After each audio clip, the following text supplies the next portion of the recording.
Pilipinas, mag-usap tayo. Nalalapit na naman ang eleksyon. At samot-saring pangako na naman ang iyong maririnig sa iba't ibang kandidato na liligawan ng boto mo. Tulad na rin ng mga manliligaw na ipapangako sa iyo ang buwan at mga bituin, iba't ibang estilo ng pagsuyo ang kanilang gagawin makamit lang ang matamis mong oo. Kakantahan ka, sasayawan ka, patatawanin ka at pakikiligin. Walang bago sa mga estilong ito. Marahil nakita mo na ito dati dahil halos nabenta na ang mga linya na paulit-ulit na sinasambit sa mga ganitong pagkakataon. Maka-Diyos, makabayan, makatao, mga katangian na walang pasubali nilang aangkinin, kahit na nga ba sa likod nito ay ang kaliwat kanang kasinungalingan na kay dali nilang bigkasin habang nakatitig ng diretso sa iyong mga mata sa harapan ng maraming tao. Ano-ano ba ang mga classic lines ng mga kandidatong ito? Ating himayin para malaman natin kung naaayon ba ito sa kanilang pagkatao. Maka-Diyos. May dalawang relihiyon na laganap sa Pilipinas. Ito ay ang Kristyanismo at Islam. Bagamat may pagkakaiba sa estilo, ang parehong relihiyon ay naniniwala na iisa lang ang Diyos at ang Diyos na ito ang huhusga sa iyo sa kabilang buhay. Parehong relihiyon ay nagsusulong ng kabutihang asal sa iyong kapwa at pagsunod sa mga alituntuning moral na itinalaga ng kani-kanilang banal na kasulatan para makamit mo ang buhay na walang hanggan. Ang pagiging maka-Diyos ay di lang nakikita sa dalas o dalang mong magsimba at sumamba. Di ito nabibilang sa laki ng binibigay mong kontribusyon o stipend sa iyong lugar na pinanampalatayaan. Di ito nasusukat sa dami ng pastor, arsobispo, imam o pari na iyong kilala. Dapat itong makita sa pangbuo na paraan ng pamumuhay. Kung sumusunod ba siya sa kautusan ng kanyang kinabibilangan na relihiyon. Sa totoo lang, ito ang pinakamahirap na katangian na kayang panindigan ng kahit na sino. Pero parang ordinaryo lang na binabato ng mga kandidato.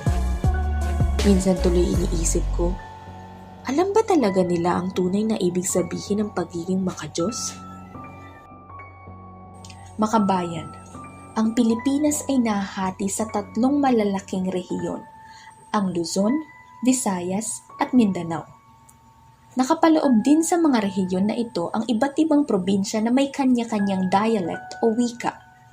Ilocano, Pampangueño, Bicolano, Tagalog, Bisaya, Panggalato, Ilonggo, Waray, Chavacano at marami pang iba. Mahigit 100 sa kasalukuyan ang wika na ginagamit sa iba't ibang lugar sa Pilipinas. Dahil dito, maraming mga botante ang mas pinipili ang kandidato na galing sa kani-kanilang rehiyon o probinsya.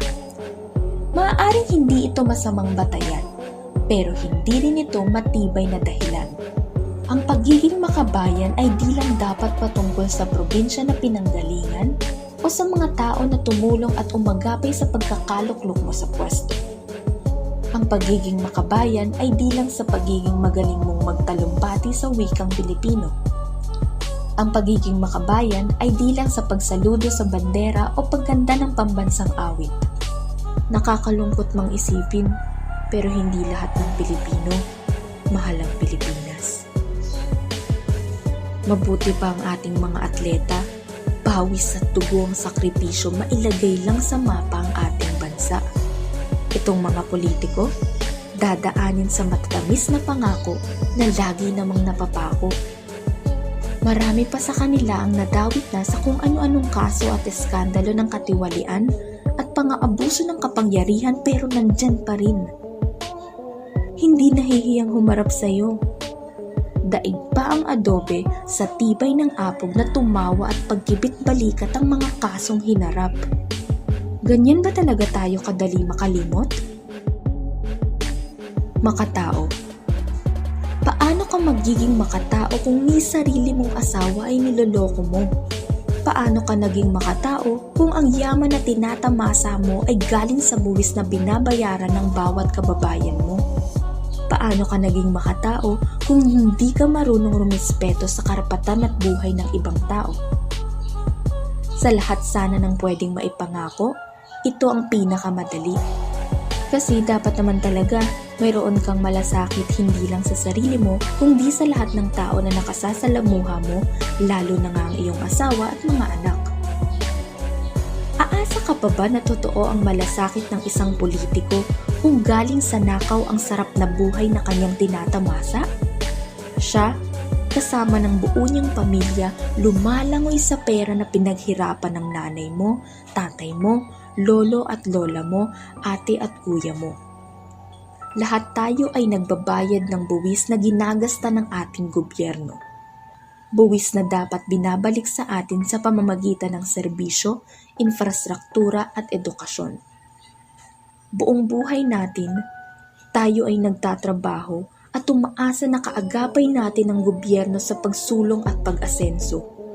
Ang kaso, tila sila lang ang umaasenso at tayo ay walang humpay pa rin sa pagkayod. Ang OFW natin, nagtitiis na malayo sa kanilang mga mahal sa buhay, makapagbigay lang ng mas maliwanag na kinabukasan sa kanilang pamilya, mas malaki pa ang kontribusyon sa ating ekonomiya kesa sa mga kawatang politiko na ulit-ulit ang pangako. Makakalikasan. Masasabi ko na ito ang pinakabago sa mga nailista na katangian. Malamang dahil sa climate change na problema ng buong mundo kaya naging isa ito sa prioridad. Ito rin ay isang malinaw na paraan para matukoy nyo kung sino ang may sinserong programa patungkol sa klima. Dahil taon-taon, tayo ay biktima ng bagyo at kakambal niya na yung pagbaha. Ilang libo na bang kababayan natin ang namatay sa flash floods dahil sa mga kalbo na nating kabundukan? Ilang ektarya na ba ng ating kalikasan ang nasalaula ng irresponsableng pagmimina? Sino-sino sa mga politiko ang may backer na mining companies? Di ba noong una, parang seryoso si Presidente Duterte na supili ng mga mapansamantalang gawin ng mga minero? Pero tulad na rin ng mga ibang nangako, kinalimutan at pinagbigyan pa rin ang dating sistema. Malamang, may utang na loob na kailangang bayaran kaya tinalikuran na lang ang adhikain na pangalagaan ng kalikasan. Ang Boracay, pinalinis at pinaganda muli para raw mapreserba ang likas na ganda nito. Pero patatayuan naman ang kasino ng mga kaibigan niyang inchik na di na nakontento sa POG. Ang Manila Bay, tinambakan ng Dolomite para raw linisin at pagandahin itong muli. Hanggang kailan naman kaya tatagal ang Dolomite na ito sa dalampasigan? Praktikal na solusyon ba ito? Para kang bumili ng mamahaling pabango pero hindi ka naman naliligo. Hanggang kailan mo maitatago ang baho mo sa palagay mo? Marahil ang dapat nating itanong, lahat ba ng politiko ay mga sociopath? Para kasing mga walang konsensya pag sila'y nakaupo na. Pag nakuha na ang matamis mong boto, para bang biglang magkaka-amnesia. Yung pangako na paggagaangin ang iyong buhay, biglang parang wala ng saysay at hahayaan ka na lang na nakahandusay sa paghihirap. Kahit na nga ba naghihingalo ka na at nagsusumamo na bigyang pansin dahil binigay mo ang hiningi niyang boto. Biglang di ka na niya naririnig at nakikita. Para kang bula o multo o engkanto, nararamdaman pero hindi na kailangang pahalagahan. Isa lang naman ang nais kong ipaalala sa iyo. Sa susunod mong pagboto, huwag ka nang magpadala sa mga pangako. Huwag mo nang bigyang pansin ang mga sayaw, tula at kanta. Huwag kang umasa sa memes o mga hashtags para lang antigin ang iyong damdamin. Tingnan mo na lang ang kanilang mga trabaho. Magsaliksik, magmatsyag, mag-isip dahil hindi lang kinabukasan mo ang nakataya. Kinabukasan din ito ng anak mo at ng mga susunod pa na henerasyon. Hindi ka pa ba napapagod sa paikot-ikot na gawain ng mga nakalipas na administrasyon? Sa madaling salita, walang pagbabago kung maniniwala pa rin sa bolero. Hanggang sa muli, magandang araw sa inyo.